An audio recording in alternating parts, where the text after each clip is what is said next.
I never thought I'd be turning to the internet for advice, but here I am. My family situation has always been complicated, but recent events have pushed me to my limits.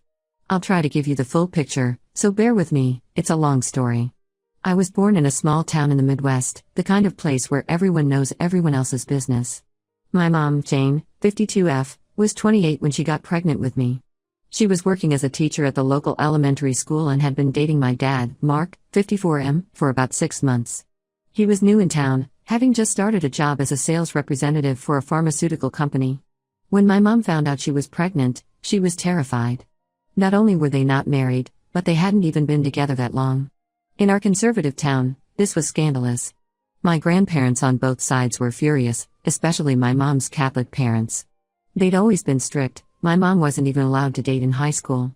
Finding out their unmarried daughter was pregnant was their worst nightmare come true.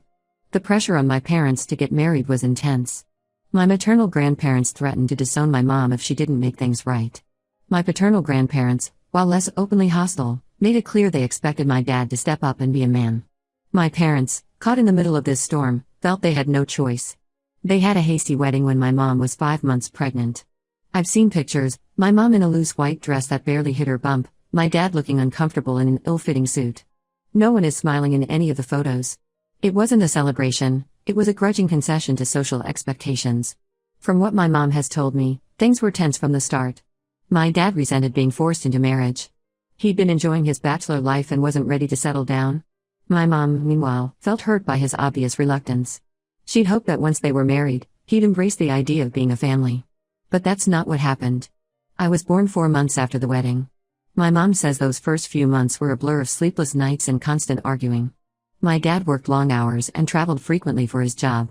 When he was home, he'd go out drinking with his coworkers, leaving my mom alone with me. She was struggling to balance motherhood, her job, she'd gone back to teaching part-time, and her deteriorating marriage. One of my earliest memories is of my parents fighting. I must have been about 3. I remember hiding in my closet, hands over my ears, as their shouts echoed through our small house. It became a familiar scene as I grew older. When I was 4, everything fell apart. My mom had been suspicious for a while that my dad was cheating. He'd been coming home late, being secretive with his phone, and picking fights over little things. One day, she decided to surprise him at work with lunch. Instead, she found him in his office with his coworker, Sarah, 48F, in a very compromising position. My mom was devastated. She begged my dad to end the affair and work on their marriage. She even suggested couples counseling. But my dad refused. He said he was in love with Sarah and wanted a divorce. He'd been having an affair with her for over a year, almost since she'd started at the company. What happened next was ugly. My dad moved out that same day, going to stay with Sarah. A week later, he came back while my mom was at work and cleared out their joint bank account. He took everything, leaving my mom and me with nothing. We couldn't afford the rent on our house anymore and had to move in with my maternal grandparents. My mom fell into a deep depression. She had to quit her job because she couldn't handle working and taking care of me. We lived off my grandparents' charity for almost a year before my mom got back on her feet. She found a job as a dental receptionist. It paid less than teaching, but had more flexible hours so she could take care of me. As I grew older, I started to notice my mom's attitude towards me changing. She'd make offhand comments about how different her life would be if she hadn't gotten pregnant so young. She'd sigh heavily whenever she had to buy me new clothes or school supplies. Once, after a few glasses of wine, she told me that I'd ruined her chances at a good life. I began to feel like a burden, an unwanted reminder of my mom's failed marriage. I threw myself into my studies, desperate for any kind of praise or approval. But nothing was ever good enough. If I got all A's, she'd ask why they weren't A+. If I won an award at school, she'd say I should have won a bigger one. It was exhausting and demoralizing. Meanwhile, my dad was completely absent. He never called, never visited, never paid child support. It was like I didn't exist to him. As I got older and social media became a thing, I'd sometimes see pictures of him with Sarah and their kids, my half-siblings. They looked like the perfect happy family. It hurt more than I can express to see him being the father to them that he never was to me. My teenage years were particularly tough. My mom's bitterness had calcified into constant criticism and emotional manipulation. If I wanted to go out with friends, she'd guilt me about leaving her alone. If I expressed any ambition or dreams for the future, she'd make cutting remarks about how I'd probably end up pregnant and alone like her.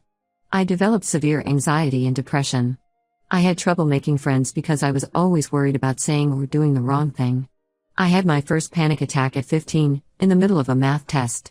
The school called my mom, but she was angry about having to leave work early to pick me up. She told me I was being overdramatic and needed to toughen up. Despite all this, I managed to maintain good grades. School became my escape. I'd stay late in the library, volunteering for every extracurricular activity I could, anything to avoid going home. My guidance counselor, Mrs. Thompson, noticed how much time I was spending at school and took me under her wing. She encouraged me to apply to colleges, helped me with my essays, and even drove me to my SAT exam when my mom refused to take me. When I got accepted to a university across the country on a partial scholarship, it felt like a lifeline. My mom's reaction was mixed. She oscillated between being proud that I'd gotten into a good school and being resentful that I was abandoning her. The day I left for college was tense. She barely spoke to me as we packed up the car, and her goodbye at the airport was cold and perfunctory. College was a revelation. For the first time, I was free from the oppressive atmosphere of home. I made friends, joined clubs, and started to discover who I was outside of my mother's narrow expectations. I began seeing a therapist through the Student Health Center, which helped me start processing years of emotional abuse and neglect. After graduation, I got an entry-level job at a tech startup in the city where I went to college. The pay isn't great, but it's enough to rent a tiny studio apartment and support myself. I'm proud of how far I've come, considering where I started. I maintain minimal contact with my mom. We talk on the phone maybe once a month, and I visit at Christmas. It's stilted and awkward, but it's the best I can manage for my mental health. I hadn't heard from my dad in 20 years. Then, out of the blue last week, I got a Facebook message from him. He said he wanted to meet up and talk. I was shocked and suspicious, but curiosity got the better of me. I agreed to meet him for coffee. When we met, I barely recognized him. He's gained weight and gone gray. He seemed nervous and wouldn't look me in the eye. After some awkward small talk, he dropped a bombshell. Sarah died of cancer 2 years ago, leaving him a single dad to their 8-year-old son, my half-brother Tommy. Apparently, being a single dad is cramping his dating life. He said women his age don't want to date a man with a young child. So he had a brilliant solution. He wanted me to adopt Tommy so he could be free to date again. I was speechless.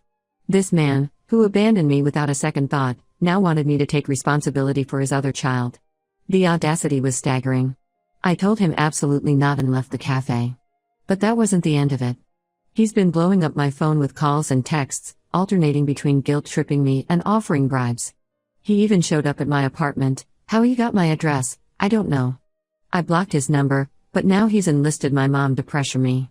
She keeps calling, saying I should do the right thing and take in my half-brother. She says it's my chance to have the loving sibling relationship I never had growing up.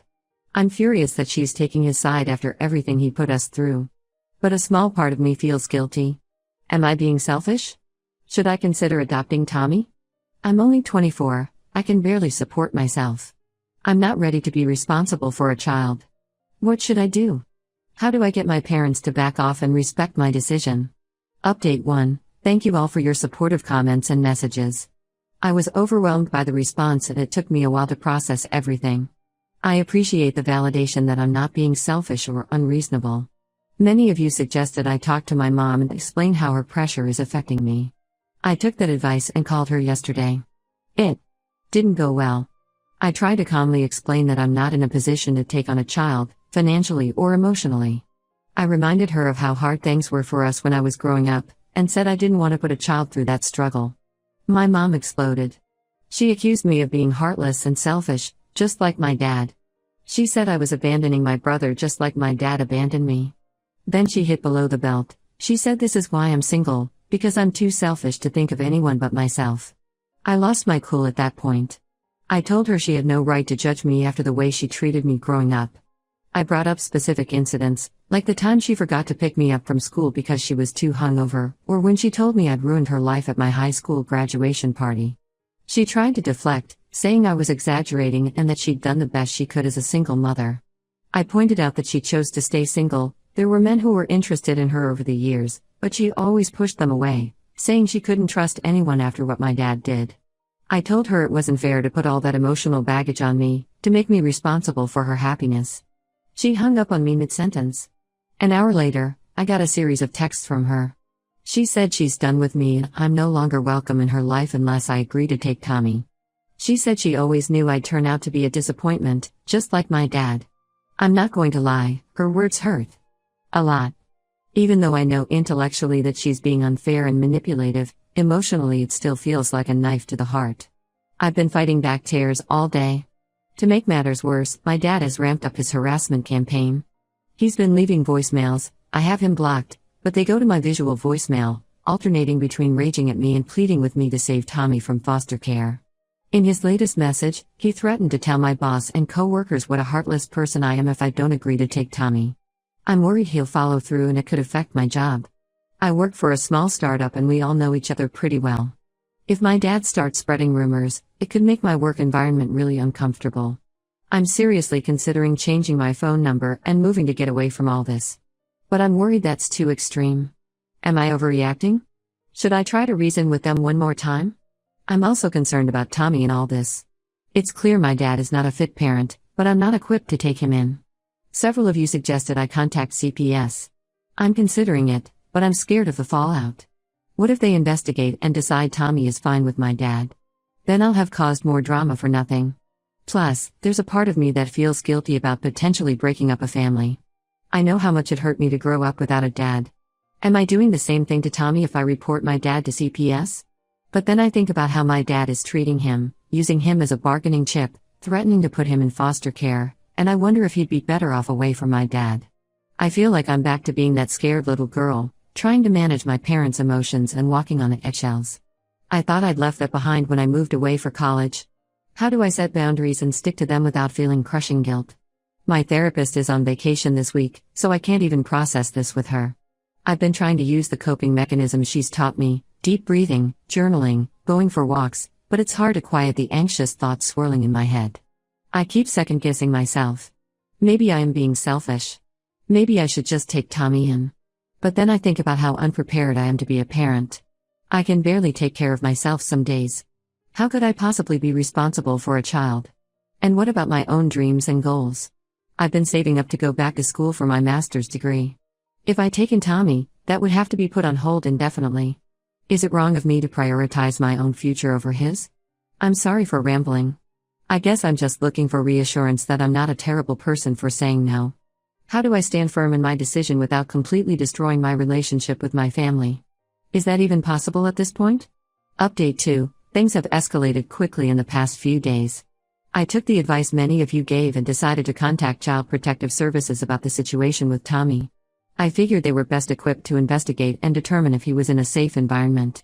I called their hotline and explained everything: my dad's absence from my life, his sudden reappearance, his request for me to adopt Tommy, and his erratic behavior when I refused. I also mentioned the voicemail where Tommy said my dad wasn't nice to him, which had really concerned me. The CPS worker took all the information and said they would look into it. I felt relieved to have it off my chest, but also anxious about what would happen next. I didn't have to wait long to find out. Yesterday morning, I got a hysterical call from my dad. He was screaming that CPS had shown up at his house and interviewed Tommy. Apparently, Tommy told them about some things that raised red flags, because they decided to temporarily remove him from my dad's custody while they investigate further. My dad is blaming me entirely for this. He called me every name in the book and said I've ruined his life. He threatened to make me pay for what I've done. I'm not sure what he means by that, but it's scary. I also got a call from my mom. To my shock, she was furious with me too. She said I had no right to call CPS, that family problems should be handled within the family. She thinks I should have agreed to take Tommy instead of betraying my dad to the authorities. I tried to explain that I was just looking out for Tommy's welfare, but she wouldn't listen. She said I'm dead to her now and she never wants to speak to me again. Then she hung up. I'm reeling from all of this. On one hand, I feel like I did the right thing by reporting my concerns to CPS. If Tommy was in an unsafe situation, he needs to be protected. But on the other hand, I feel horrible for potentially breaking up a family. What if I overreacted? What if Tommy ends up in a worse situation in foster care? I'm also terrified about my dad's threats of retaliation. I don't know what he's capable of. Should I be worried about my safety? Should I tell my boss what's going on in case my dad tries to contact my workplace? I feel like I've opened Pandora's box and I don't know how to deal with the fallout. Any advice on how to proceed from here would be greatly appreciated. Update 3. It's been a whirlwind couple of weeks since my last update. I want to thank everyone again for their support and advice throughout this ordeal. It's meant more than I can express. First, the situation with Tommy. CPS completed their investigation. They found evidence of neglect and possible emotional abuse in my dad's home. As a result, they've placed Tommy with his maternal grandparents, Sarah's parents, for now. I'm relieved he's with family who can care for him properly. My dad's reaction has been explosive. He left me a barrage of voicemails, each more unhinged than the last. In the most recent one, he threatened to expose all my secrets to my employer and on social media. I'm not sure what secrets he thinks I have, considering he hasn't been in my life for 20 years, but it's still unsettling. I took the advice many of you gave and spoke to my boss about the situation. I explained that I have an estranged father who's been harassing me and might try to contact the company. My boss was understanding and said they'd alert security to be on the lookout for any troublemakers. As for my mom, she's still not speaking to me. She did send one text saying she hopes I'm happy with what I've done to this family. I haven't responded. At this point, I think some distance from her is probably for the best. I've been struggling with a lot of conflicting emotions. Guilt over breaking up my dad's family, relief that Tommy is safe, anger at my parents for putting me in this position, sadness over likely losing any chance at a relationship with my half-brother. It's been overwhelming at times. But I'm trying to focus on the positives. I stood up for myself and didn't let my parents manipulate me into a situation I wasn't prepared for. I potentially helped get Tommy out of an unsafe environment. And I've realized I'm stronger than I thought I was. I've decided to take some concrete steps to protect myself going forward. I'm changing my phone number this week. I'm also planning to move when my lease is up in a few months, just to be safe. It feels a bit extreme, but I think a fresh start would do me good. My therapist has been incredibly helpful in processing all of this. She's helping me work through my guilt and reinforcing that I made the right decision. We're also focusing on setting healthy boundaries and building my self-esteem. One unexpected positive outcome of all this is that I've reconnected with my maternal grandmother. She reached out after hearing about the situation from my mom, who, of course, painted me as the villain. But when I explained my side of the story, my grandmother was surprisingly supportive. She apologized for not being there for me more when I was growing up and for letting my mom treat me the way she did. We've been talking regularly, and it's nice to have some family in my corner. As for Tommy, I'm still processing my feelings about him. Part of me wants to reach out, to try to build some kind of relationship with my half-brother. But I'm not sure if that's the right thing to do right now. His world has been turned upside down, and I don't want to complicate things further. I'm considering writing him a letter that his grandparents can give him when he's older, explaining who I am and why I made the decisions I did. But for now, I think it's best to give him space to adjust to his new situation. Work has been a welcome distraction through all of this. I've thrown myself into my projects, and it's paying off. My boss mentioned that I'm being considered for a promotion, which would mean a significant pay raise. If it comes through, I'll be in a much better position financially, which is a relief. Looking ahead, I'm cautiously optimistic. I know there will likely be more fallout from this situation. My dad's threats still worry me, and I'm sad about the loss of any potential relationship with my mom. But I also feel like I've turned a corner. For the first time in my life, I'm putting myself first, setting boundaries, and not letting my parents' drama dictate my life.